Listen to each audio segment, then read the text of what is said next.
হয়েছে। এবার কি লেখা রয়েছে সেটাতে দেখুন, লেখা রয়েছে যে সামুদ্রিক আমাদের জাতি এক গুরুত্বপূর্ণ সন্ধিক্ষণে রয়েছে। বৈশ্বিক ঘটনাবলী আমাদের দেশের নিরাপত্তাকে রূপ দিচ্ছে এবং আমাদের অবশ্যই প্রস্তুত থাকতে হবে। আমি আপনাকে সরাসরি জিজ্ঞাসা করছি, আপনি কি সত্যি মোতায়েন হতে, যুদ্ধ করতে এবং জয়ী হতে প্রস্তুত? আপনার দক্ষতা কি তীক্ষ্ণ? আপনার মান কি উঁচু এবং আপনার সরঞ্জাম কি অবিলম্বে স্থানান্তরের জন্য প্রস্তুত? আপনার মরুভূমির মারপ্যাট কি হাতের কাছেই আছে?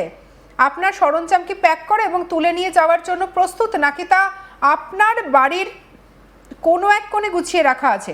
আপনার পরিবারের বিষয়গুলো কি গোছানো আছে? যখন ডাক আসবে প্রস্তুতিকে প্রশ্ন না করে বরং ধরে নেওয়া হবে। আপনার প্রস্তুতি কোনো ঘোষণা নয়, এটি একটি দৈনিক অঙ্গীকার। এটি কোনো তাত্ত্বিক অনুশীলন নয়। আমাদের বাহিনী বর্তমানে ইরান সম্পর্কিত অভিযানে নিয়োজিত এবং পশ্চিম গোলার্ধে স্থিতিশীলতা বজায় রাখার জন্য প্রস্তুত রয়েছে। আমাদের শত্রুদেরও মতামত দেওয়ার অধিকার আছে এবং একটি ব্যাপক গণসংহতি বাস্তবে পরিণত হতে পারে। আমরা এখন এই পরিবেশেই কাজ করছি। ইতিহাস আজ, আগামীকাল এবং প্রতিদিন আমাদের প্রস্তুতি দাবি করে। যুদ্ধের জন্য আপনার প্রস্তুতি গড়ে ওঠে আপনার দৈনন্দিন কার্যকলাপ, প্রশিক্ষণ এবং প্রতিটি দায়িত্ব পালনের আন্তরিকতার মাধ্যমে। আমাদের অভিপ্রায়ের দিকে নয়, বরং এই মুহূর্তে আমরা কি করতে পারি তা দিয়ে মূল্যায়ন করা হয়।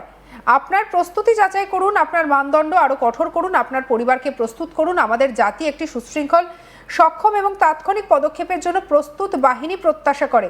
সেই বাহিনী হলো মেরিন ফোর্সেস রিজার্ভ। এই মানদণ্ড আপনার মাধ্যমে শুরু হয় এবং আপনাকে তা ধারণ করতে হবে। এটা আমরা এআই দিয়ে বাংলায় অনুবাদ করে দিয়েছি। আমাদের সঙ্গে আলোচনায় রয়েছেন ডিফেন্স বিশ্লেষক আর কে শ্রীবাস্তব। স্যারজি, এই যে আমরা যেটা দেখতে পাচ্ছি যে এই যে একটা পোস্ট, এই পোস্টের মধ্যে দিয়ে কোথাও গিয়ে কি এবারে কি স্থল আক্রমণের একটা সম্ভাবনায় কি চলে আসছে? যে কথাটা আমরা বারবার বলছি যে যখন কোনো পথেই যখন লড়াইটা করা যখন সম্ভব হচ্ছে না, তাহলে কি এবারে যদি সরাসরি আমেরিকা এসে ইরানকে স্থল আক্রমণ করে, তাহলে কি তাদের জন্য লড়াইটা অনেকটা সহজ হয়ে দাঁড়াবে? বা আপনি বহুত সুন্দরভাবে এটা চিঠিটা আপনি যদি আবার দেখান, ওর মধ্যে 26শে মার্চ লেখা আছে। অবশ্যই আমি চিঠিটা দেখাতে বলবো। 26শে মার্চ লেখা আছে, রাইট? আর এর মধ্যে ওদের মারিন কমান্ডার যেটা লেফটেন্যান্ট জেনারেল সাহেব উনি দিয়েছেন, এরকম চিঠিকে আমরা বলি কল লেটার বা মোবিলাইজেশন লেটার। আপনি দেখতে পারেন এটা 26 তারিখের একটা চিঠি আছে, রাইট? Mobilisation letter. উনি সবাইকে একটা ওয়ার্নিং দিচ্ছেন, কেন যে ওখানে পিস টাইম, একটা যুদ্ধের টাইম হয় আর একটা যুদ্ধের টাইম হয়, পিস টাইম হয়। পিস টাইমে ওদের যতগুলো সোলজার সিপাহীগুলো আছে বা ওদের যতগুলো অফিসারগুলো আছে নিজে নিজে বাড়িতে আছে, ওরা নিজে কাজ করছে। এখন একটা জেনারেল মোবিলাইজেশন চলছে, তার মানে তোমরা প্রস্তুত আছো তো? যুদ্ধ শুরু, দেখুন লড়াই শুরু। আপনি নিচে দিকে আপনি করেছেন, এটা হয়তো ইংরেজিতে লেখা আছে ওয়ার ইজ অন। তার মানে কি হলো, এই যে এতদিন ধরে আপনারা যেটা আলোচনা করছেন কি ওখানে কি এই খার আইল্যান্ড নিয়ে ওখানে কি যুদ্ধটা হবে কি হবে না, এর একটা ইন্ডিকেটর আপনি এখানে পেয়ে গেলেন। যখন ওদের মারিন যারা হাইলি ট্রেন্ড লোক, ওদেরকে বলা হচ্ছে প্রস্তুত থাকো, নিজের ব্যাগটা তৈরি করে নাও, বাড়ির জিনিসগুলো সরিয়ে নাও, আর তোমরা চলো এখন আমরা ডেজার্টে, আমরা যেটা এটা মরুভূমি আছে ওখানে যুদ্ধ করবো। That is point one. দ্বিতীয়, রুবিও, ওদের যে বিদেশ মন্ত্রী, সেক্রেটারি ফর স্টেট যেটা আমরা বলি, ওনার বিদেশ মন্ত্রী এখন G7 একটা কনফারেন্স হয়েছে এখন ফ্রান্সে, ওখানে কথা বলা হয়েছিল, ওনাকে জিজ্ঞেস করা হয়েছিল কি আপনারা এই যুদ্ধটা কবে শেষ করবেন। তো বললে কি মাঠে নয়, এক দুটো সপ্তাহের মধ্যে এই জিনিসটা আমরা শেষ করে দেবো। ওখান ওনাকে জিজ্ঞেস করা হয়েছিল যে আপনি কি খার্গ আইল্যান্ডে আপনি কি অ্যাটাক করবেন? উনি বললেন না, আমরা এই করবো না। তাহলে আপনি এত মোবিলাইজেশন করছেন কেন, এত ট্রুপস আপনি আনছেন কেন? তখন উনি বললেন এটা প্রেসিডেন্ট ট্রাম্পকে অপশন দেওয়ার জন্য আমরা ওখানে মানুষগুলো ডাকছি। এদের আপনারাই বারবার আপনাদের চ্যানেলরা একদম আপডেট করে দিচ্ছে। আপনাদের চ্যানেলই বলছে বক্সার, ট্রিপোলি, এরা সব যতগুলো যাদের স্পেশাল ফোর্সেস আছে, অ্যাম্ফিবিয়া যেটা আছে, যারা আপন উপর থেকে আমাদের নামবে, ওরা সব এখানে কনসেন্ট্রেটেড আছে। কালকে আনকনফার্ম রিপোর্ট বলছে, গতকালের আনকনফার্ম রিপোর্ট কুয়েতে যেখানে আপনার মারিন যারা ছিল, এটা আনকনফার্ম, আমরা কনফার্ম করছি না এখানে, কিন্তু হোয়াটসঅ্যাপ বা আপনার সোশ্যাল মিডিয়া অনেক প্রচুর এখানে এসেছিল যে কুয়েতে যেটা আপনার স্পেশাল ফোর্স মারিন যেটা নেমেছিল, ওদের মধ্যে ইরান আবার ওখানে হামলা চালিয়েছে, অনেকগুলো ওদের ইনজার্ড হয়েছে। ওখান থেকে কুয়েত থেকে, আপনি তো কত সুন্দর আগেবারই বলে দিলেন আপনি, কি যদি খার্গ আইল্যান্ড যদি অ্যাটাক হয় তাহলে এই যে পার্সিয়ান গালফ আছে এখান থেকে তো হবে, ওদের তো আসতে হবে। তাহলে নিকট যেটা আছে, সব কাছাকাছি যেটা আছে, কুয়েত আছে, তারপরে সৌদি আরেবিয়া আছে। আপনি দুদিন আগে আপনি তো নিজে দেখিয়েছেন সৌদি আরেবিয়া যেটা ইস্টার্ন পার্ট আছে ওখানে আপনার ইরান ওখানেও হামলা চালিয়েছে।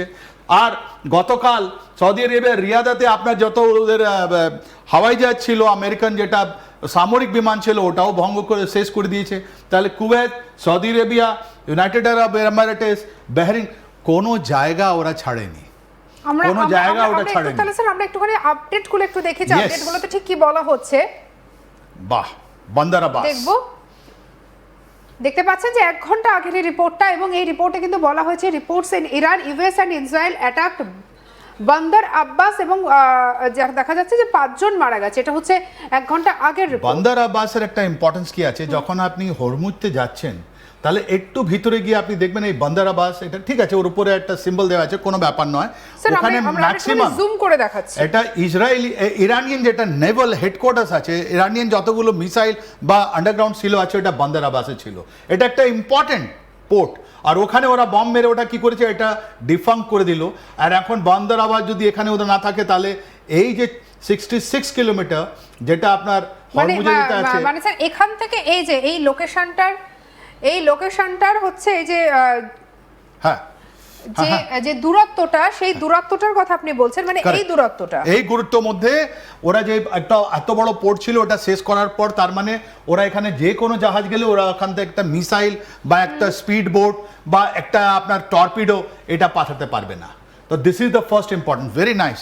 তার মানে ওরা শেপিং দ্য এনভায়রনমেন্ট, কোথায় কোথায় থেকে। আজকে সব থেকে বড় প্রায়োরিটি যেটা আমেরিকা আছে, ওরা পুরো বিশ্বে ওদের নাক কেটে গেছে যে কোনো রকম এটা হরমুজ প্রণালীটা আমরা স্টার্ট করি। তাই আপনি যেটা বোমাগুলো দেখাচ্ছেন, আপনি দেখুন ইয়াজ প্রভিন্স, কেন ইয়াজ প্রভিন্স দেখবো পরেরটাতে আমরা দেখি ইয়াজ প্রভিন্স কেন, এটা কিন্তু এটা 17 ঘন্টা আগের, এবং সেখানে দেখাচ্ছে the IRGC's underground missile city in Yazd central Iran was targeted in air strikes, এবং সেখানে কিন্তু বেশ কিছু ভিডিও কিন্তু রয়েছে। এটাই বলা হচ্ছে সেই ভিডিওটা, হ্যাঁ এটাই কি বলা হচ্ছে গ্রেনাইট সিটি।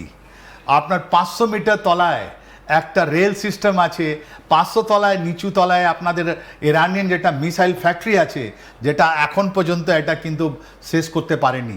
তাই জন্য আপনি দেখুন গতকাল ইয়াজ সিটিকে বারবার ওরা অ্যাটাক করছে, এখান থেকে আপনার মিসাইলগুলো বেরোচ্ছে, আর ওটা আপনার গিয়ে Israel, Jordan, Saudi Arabia, UAE, আপনার বাহরিন এর উপরে যাচ্ছে আপনার। এটা একদম টোটালি আন্ডার দ্য মাউন্টেন যেটা বলছি। আর এত সুন্দরভাবে ওরা কনস্ট্রাকশন চালিয়েছে, আমাদের ওই মেশিনগুলো যেটা আমাদের মেট্রো রেলওয়ে যদি তৈরি হয় আপনি বুঝতে পারছেন, ওরকমই মেশিন দিয়ে ওরা কেটে কেটে কেটে আগে 100 মিটার, তারপরে 200 মিটার, তারপরে 500 মিটার, আর ওখানে রেল আছে, আর ওখানে ওদের মিসাইল সিস্টেম আছে। তাহলে এই ইয়াজ সিটি যেটা মিসাইল সিটি বলছি, 1 মাস হয়ে গেল, মাদার অফ অল